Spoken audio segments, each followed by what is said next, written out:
Bismillahirrahmanirrahim. Assalamualaikum warahmatullahi wabarakatuh. Innal hamdalillah nahmaduhu wa nasta'inuhu wa nastahdihi wa nastaghfiruh wa na'udzu billahi min shururi anfusina wa min sayyiati a'malina. May yahdihillahu fala mudilla lahu wa may yudlil fala hadiya lahu. Asyhadu an la ilaha illallah wa asyhadu anna Muhammadan abduhu wa rasuluh. Allahumma shalli ala Muhammad wa ala alihi wasallam. Tuan-tuan yang dirahmati Allah Subhanahu wa taala, alhamdulillah, syukur pada Allah Subhanahu wa taala pada tengah hari ni sempat kita lebih kurang dalam 15 minit katakan untuk saya kongsikan sikit dengan tuan-tuan yang dirahmati Allah Subhanahu wa taala. Ringkas untuk kita sama-sama fikir-fikirkan dirahmati Allah Subhanahu wa taala.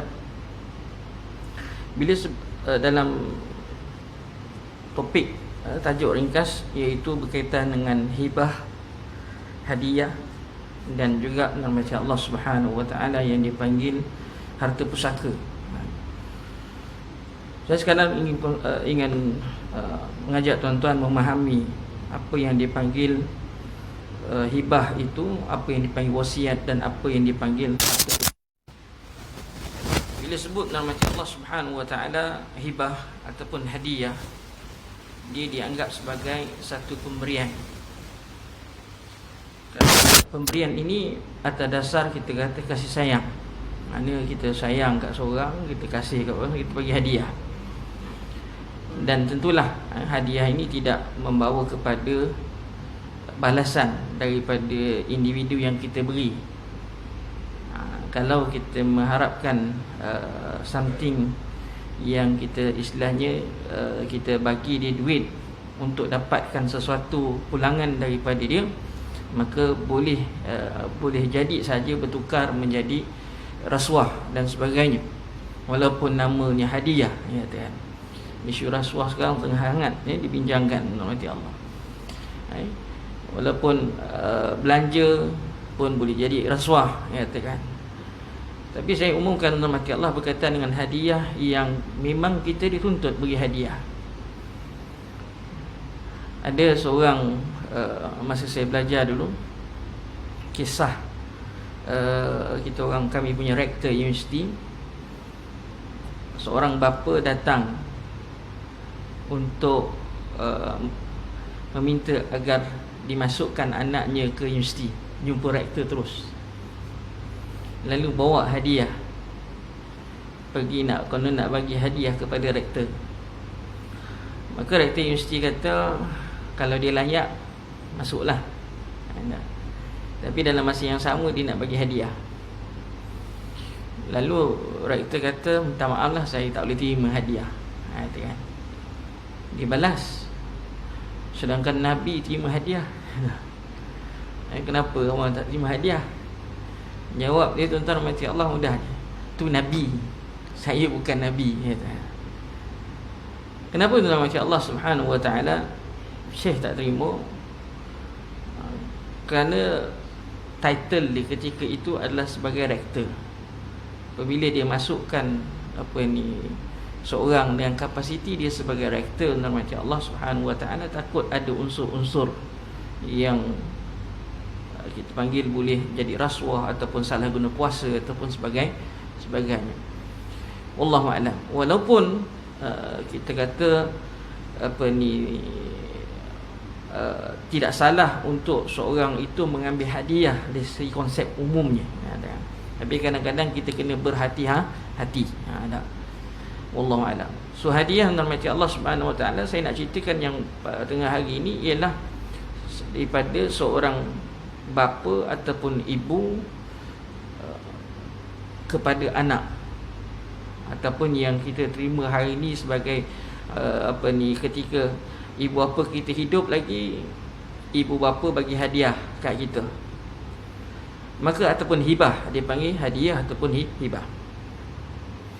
Hibah nama Allah Subhanahu wa taala ataupun hadiah, apabila seorang ibu bapa nak beri kepada ibu ataupun bapa nak beri kepada, sama ada suami nak bagi pada isteri, ataupun bapa nak bagi pada anak, hadiah tersebut dalam bentuk hadiah ataupun hibah perlulah berlaku komplit pertukaran nama.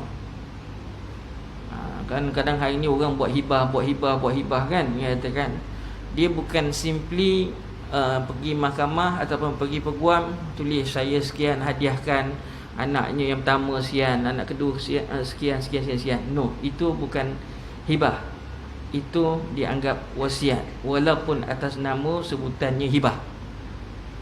Hibah nama Allah Subhanahu wa taala yang disebut, yang dipanggil hibah itu ialah pertukaran milik totally 100%.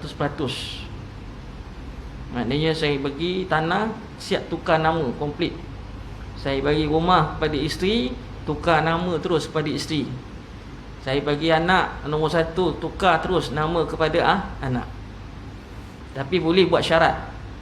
Al-muslimu ala syurutihim. Al-muslim ala syurutih.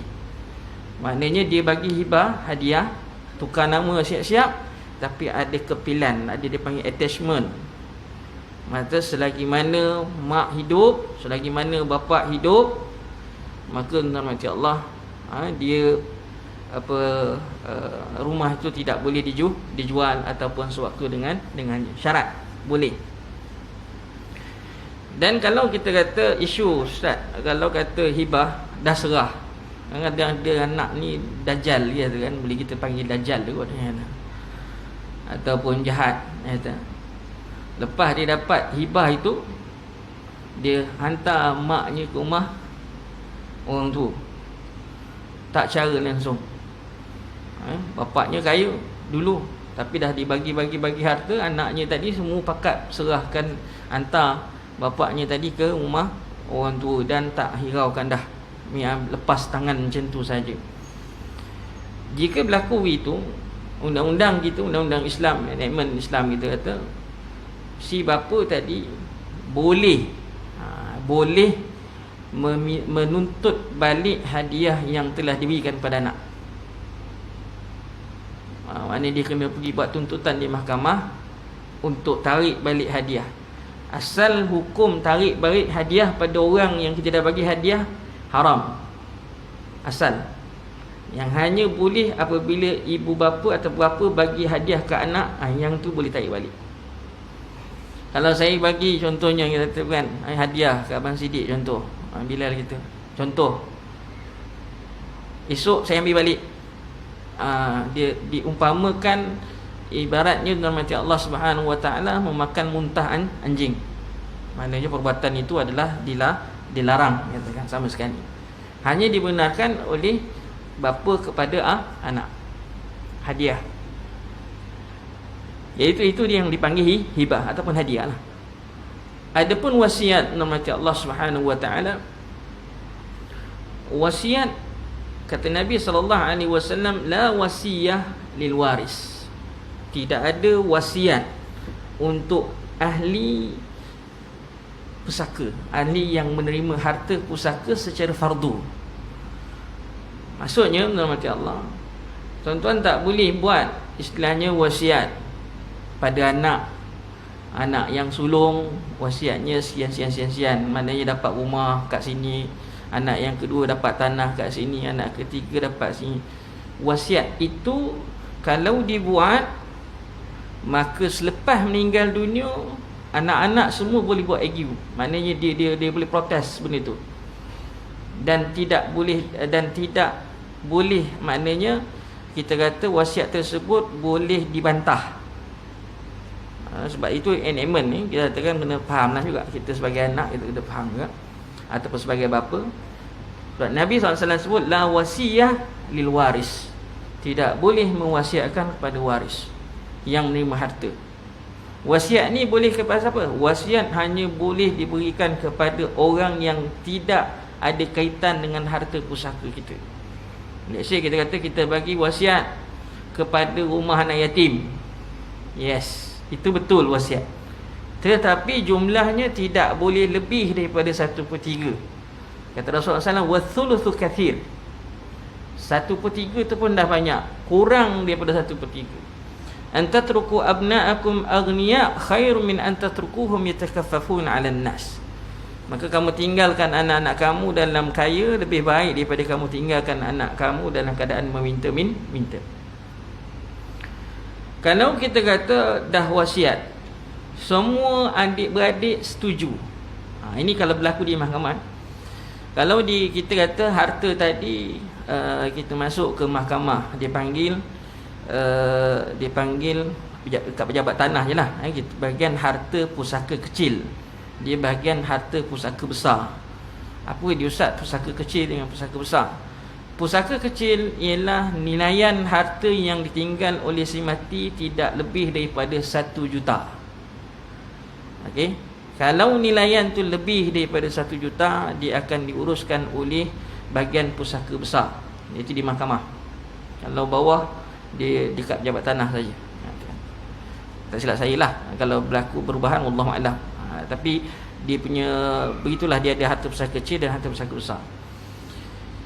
Kalau kata kita dah dipanggil besok, kita dah buat urusan, pihak pejabat tanah bahagian harta pusaka, dia akan panggil semua yang merupakan ahli waris.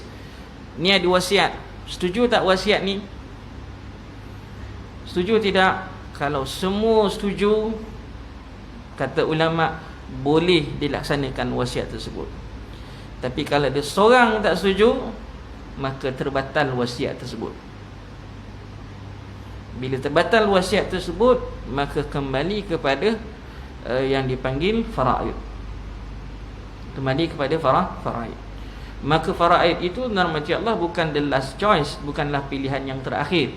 Sebenarnya faraid itu adalah satu undang-undang yang diletakkan oleh Allah Subhanahu Wa Taala kepada si mati apabila meninggal dunia. Mana orang lelaki akan dapat lebih daripada orang perempuan, lidzakari mithl hadzil unthayain. Maknanya orang lelaki akan dapat, ataupun kalau harta tadi kita kata si mati ada meninggalkan anak lelaki sahaja, maka keseluruhan hartanya akan pergi kepada anak lelaki. Jika tak ada bapa, ibu, ataupun tak ada isteri, ibu bapa meninggal dunia, so harta semua balik kepada anak lelaki jika tak ada anak perempuan. Tapi kalau ada anak perempuan, maka dia bagi nisbah dua nisbah satu. Tapi kalau tinggalkan anak perempuan saja, tak. Tuan-tuan ada anak perempuan saja, maka bila ada anak perempuan, dia akan melibatkan saudara lelaki ataupun saudara perempuan kepada si mati. Itu kena tahu. Kalau kata 3 orang anak perempuan, semua anak perempuan, Ustaz, ini kalau saya meninggal ni, harta saya kepada anak-anak saya dan isteri saya ke? Ataupun kepada bapa, bukan setakat kepada bapa mak, bukan kepada isteri dengan anak saja, tetapi melibatkan adik-beradik kepada si mati.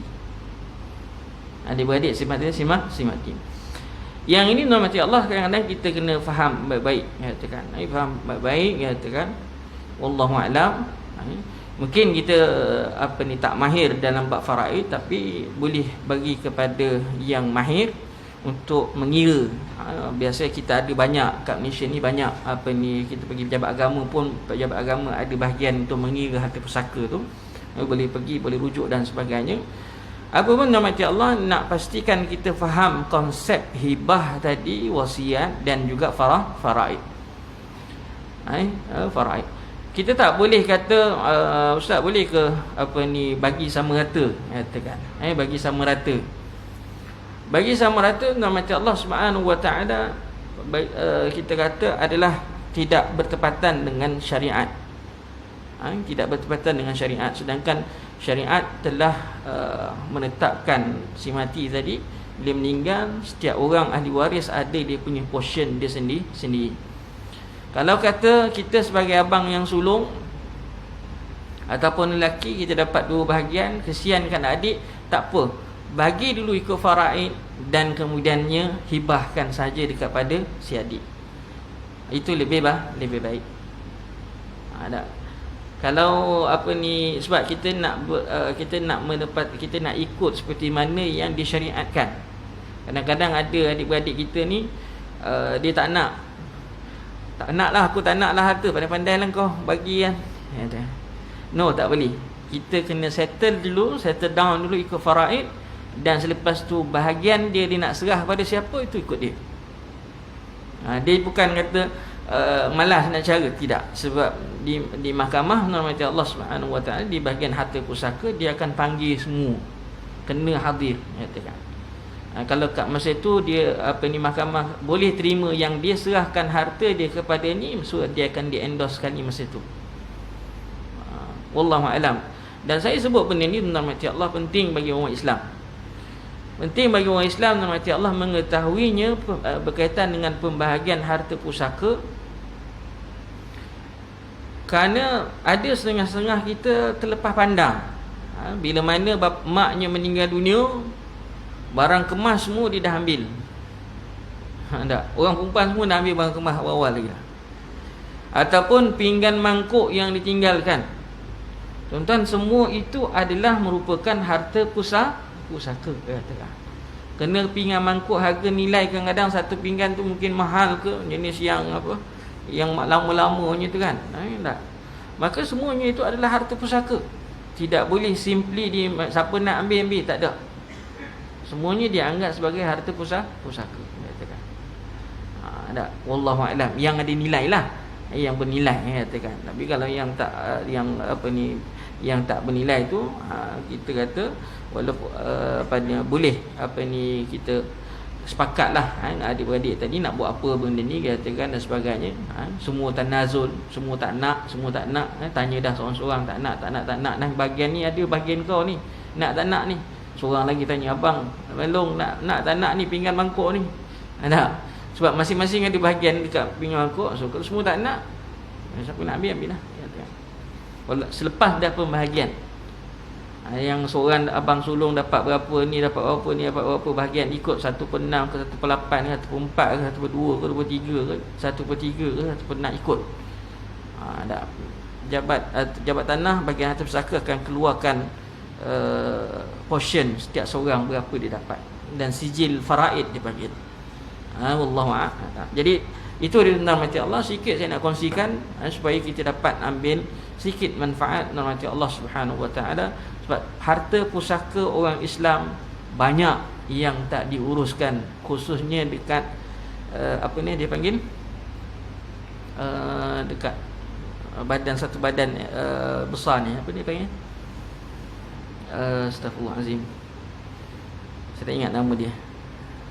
Dia ada satu badan dekat Kuala Lumpur ni, dia menguruskan hampir, tak silap saya, lebih daripada 400 juta duit orang yang tak tuntut ni, harta yang tak dituntut yang mati Allah, dia hantar ke situ untuk diuruskan.